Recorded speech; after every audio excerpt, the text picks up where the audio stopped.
बच्चे के सामने दीपक जलाते हो? नहीं जलाते ना, दूर रखते हो ना, कहीं बेटा हमारा पकड़ ना ले तो जल जाए।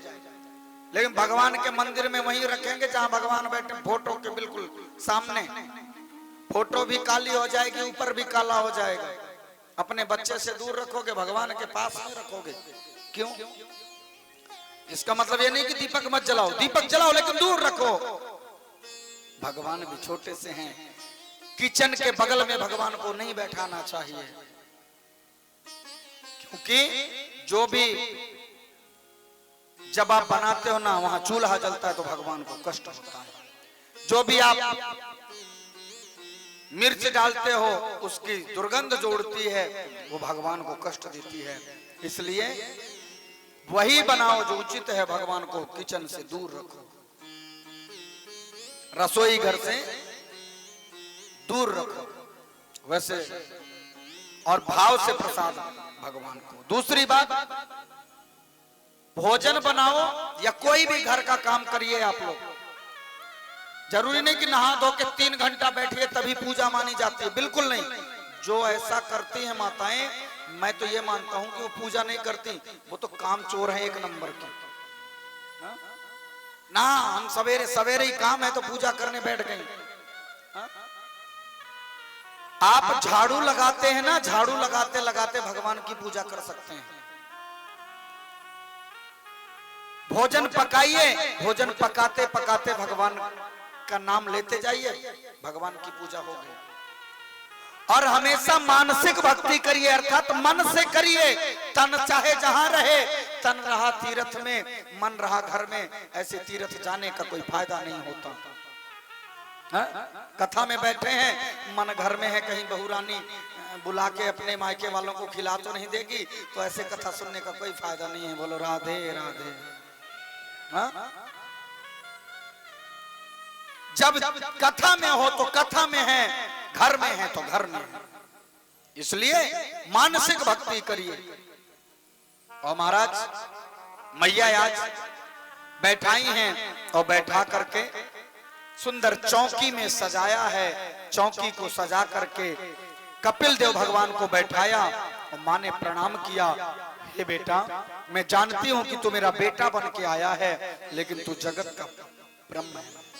एक बात और, जिस घर में छोटे बच्चे हो ना 5 साल तक के, उस घर वालों को तो ज्यादा पूजा बिल्कुल नहीं करना चाहिए, क्योंकि बंदऊ बाल रूप सोई रामो, वो भगवान का ही रूप है, उसी की सेवा खूब करो, उसी स्वरूप का स्मरण करो, उसी में राम का रूप देखो, उसी में कन्हैया का रूप देखो, बढ़िया रहेगा। ज्यादा पूजा नहीं करने पड़ेगी। आप कर से करो कर्म विधि नाना, मन राखो जहां कृपा निधाना। मन से भगवान का भजन करिए। और महाराज मैया आज बैठाई और बैठा के मैया कहती हैं, बेटा मैं तुझे प्रणाम कर रही हूं, मेरे प्रणाम को स्वीकार कर। भगवान ने कहा, मैया उल्टी गंगा काय को बहा रही हो? मया प्रोक्तम ही लोकस्य प्रमाणम सत्य लौकिके, अथा जनि मया तुभ्यम यदवोच मृतम मुने। मैया ये आप क्या कह रही हो? आप मुझको प्रणाम कर रही हो? मैया, दुनिया में माँ बाप से बढ़ के कोई देवता नहीं होता।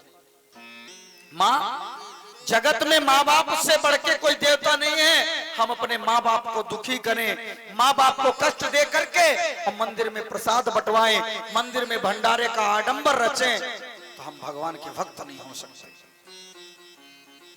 कभी माता पिता की सेवा की ही नहीं। बाद तीर्थ में जाने से, गंगा नहाने से क्या फायदा। तो माता पिता की सेवा जिसने कर लिया उसने चारों धाम कर लिया, और जिसने माता पिता की सेवा नहीं किया, जिसके कारण उसके माता पिता दुखी रहे, तो निवेदन करूं, माता पिता को जो दुखी रखेगा वो कभी सुखी नहीं हो सकता, कभी नहीं।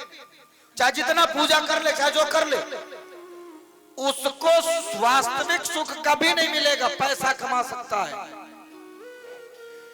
निवेदन करूं, एक बच्चे को जन्म देने में मां का दूसरा जन्म होता है, और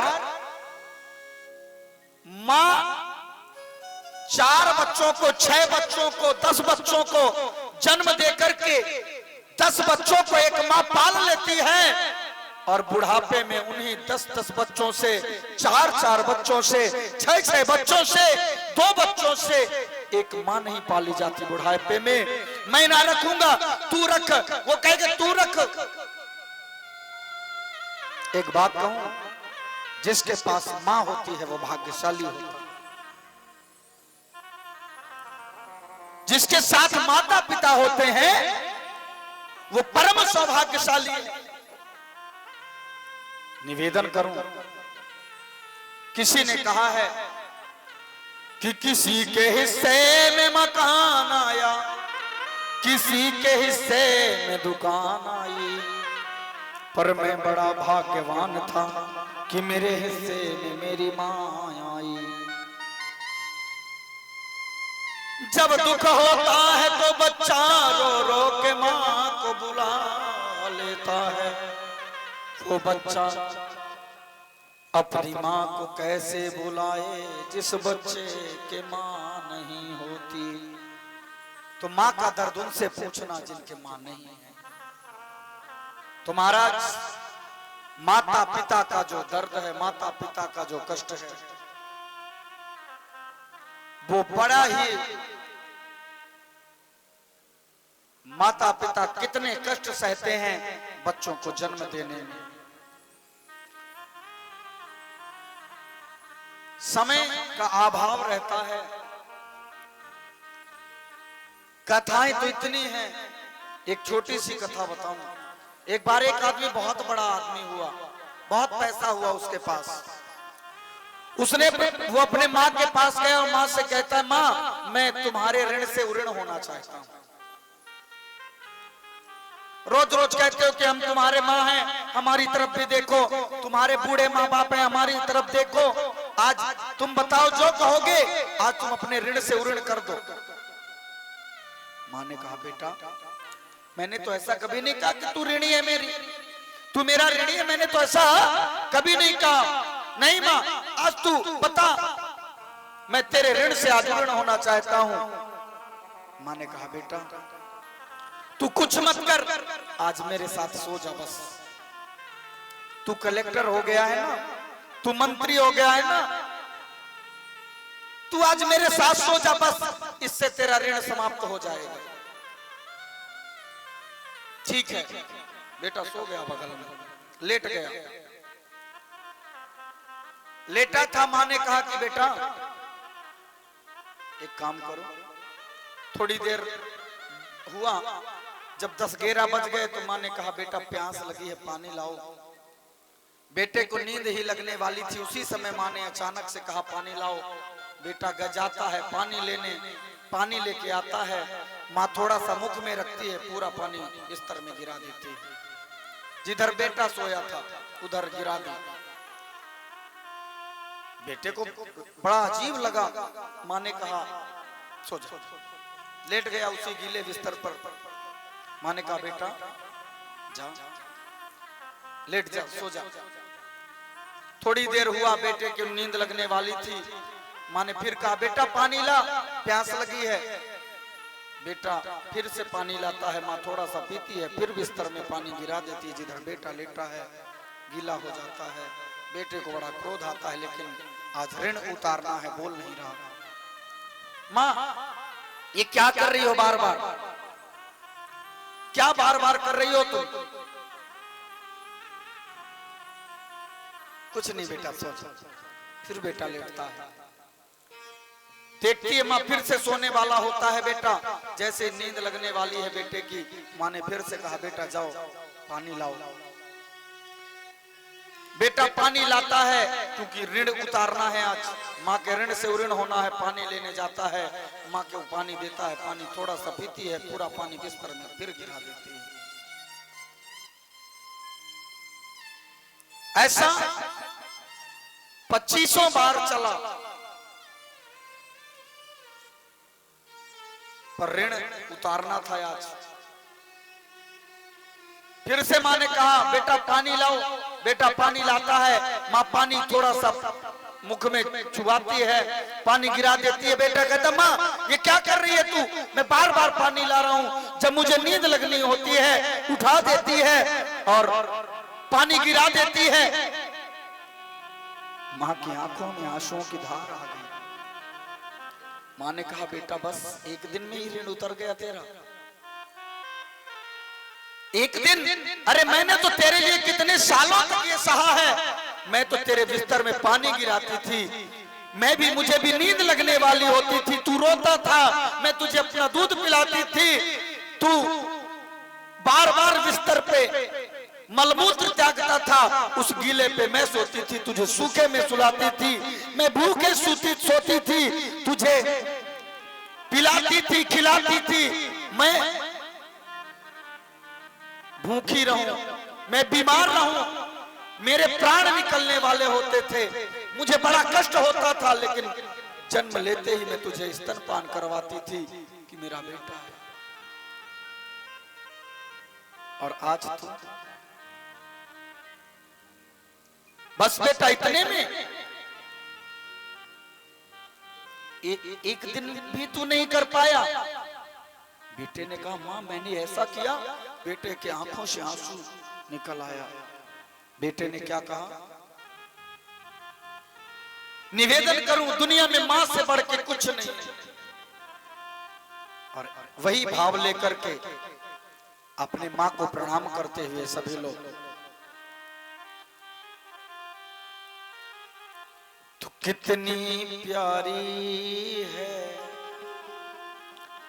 कितनी भोली है, प्यारी प्यारी है ओ मां, ओ मां, ओ मां। तो कितनी अच्छी है, तो कितनी प्यारी है, भोली भाली है ओ मां,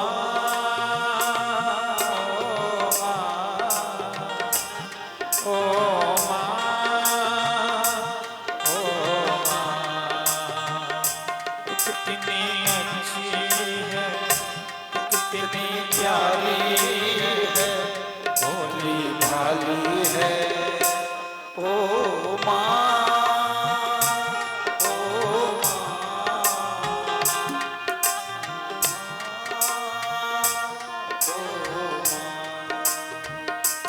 ये जो दुनिया है ये बन है कांटों का, तू फुलवारी है ओ मां, ओ मां, ओ मां,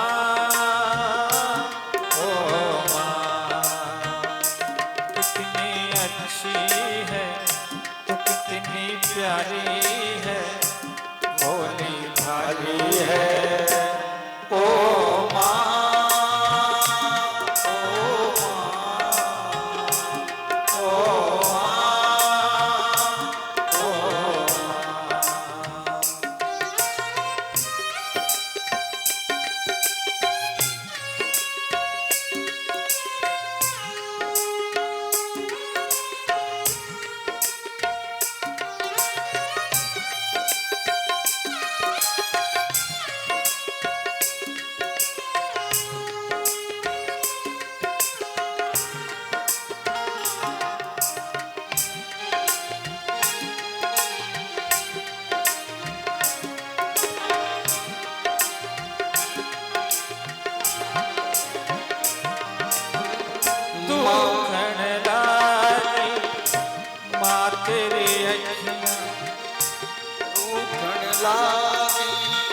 मां तेरी अखियां दुखन लागी, मां तेरी अखियां मेरे लिए जागी है, तू सारी सारी रतियां मेरे लिए जागी है तू सारी सारी रतियां। ये जो दुनिया है ये बन है कांटों का तू फुलवारी है।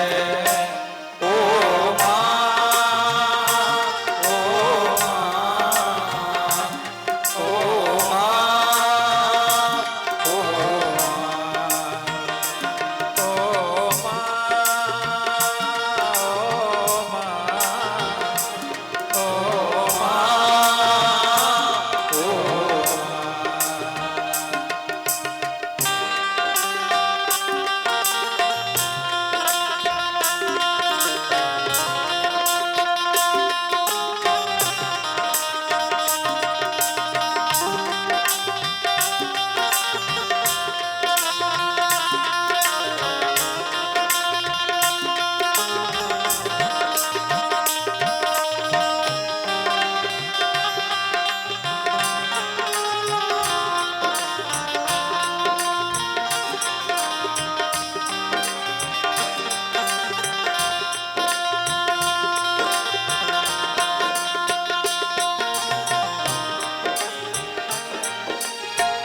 माँ बच्चों की जान होती है।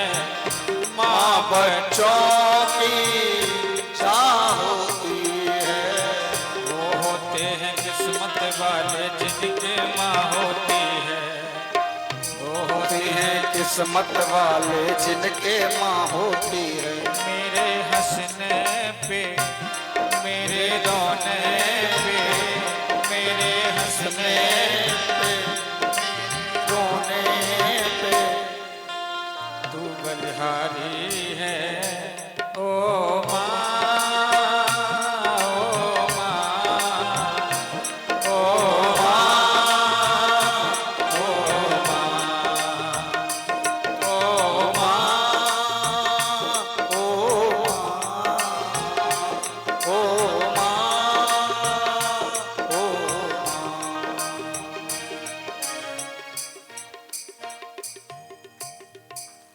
एक बार सभी लोग जोरदार अपने माता पिता के लिए इतना जोर से जयकारा लगाएं और पूरी कथा कि एक ही दक्षिणा मुझको देना कि अपने माता पिता को कभी दुखी मत होने देना, क्योंकि भगवान में इतनी ताकत नहीं थी कि हर घर में आ सके। भगवान भी अपने माता पिता को प्रणाम करते हैं। प्रातः काल उठ के रघुनाथा मात पिता गुरु नावहि माथा। तो निवेदन करूं, माँ बाप से बढ़ के दुनिया में कोई नहीं है। तो हमारे कारण हमारे माता पिता को कभी दुखी ना होना पड़े, ऐसा कोई कार्य हमारी माताएं, हमारे बहनें, हमारे भाई ना करें जिससे माता को, माँ को कष्ट हो, पिता को कष्ट हो। ऐसा कोई कार्य बेटियों को, बेटों को नहीं करना चाहिए जिससे उनको किसी प्रकार का माता पिता को कष्ट हो, जिसके कारण माता पिता का सर नीचे झुके। ऐसा कोई कार्य चाहे वो बेटा हो या बेटी हो नहीं करना चाहिए। ले अपने अपने माता पिता की आज मैया देवहूति कहती हैं, तम तागता हम शरणम शरण्यम स्वभेत संसार तरो कुठारम जिज्ञासया हम प्रकृते पुरुष नमामि सद्धर्म विदाम वरिष्ठम।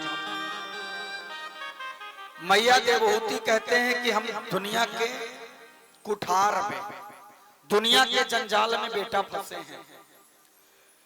तुम हमें बताओ कि जीव को करना क्या चाहिए।